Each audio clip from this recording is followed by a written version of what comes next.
Bonsoir mes amis, ce soir je vous reparle des gilets jaunes qui durent et perdurent depuis 13 semaines en France. Les revendications principales des gilets jaunes au début, c'était contre l'augmentation du coût de la vie, ainsi que de l'injustice fiscale et l'augmentation des prix du carburant. Les revendications étaient justes et proportionnées et on a eu quelques résultats par la suite. L'augmentation du carburant a été annulée pour 2019.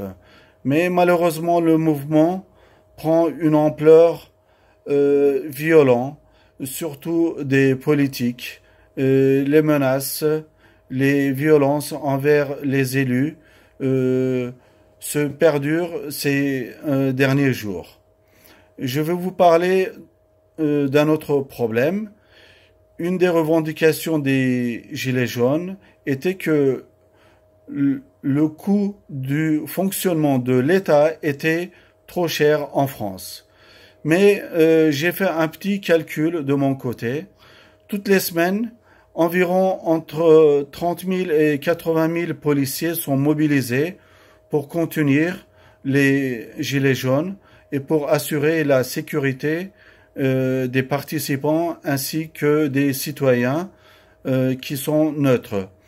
Je ne vous parle même pas des conséquences subies par les commerçants, puisque le mouvement des Gilets jaunes se fait en généralement dans les centres des villes. Donc ces commerçants ne peuvent plus travailler, les clients ont peur de sortir et que le commerce prend un coût qui n'est pas négligeable. Revenons à nos policiers qui participent, qui contiennent ces mouvements de gilets jaunes. Je vous ai dit entre 30 000 et 80 000 policiers sont mobilisés chaque semaine. Et bien sûr, ça fait partie de leur travail qui est rémunéré.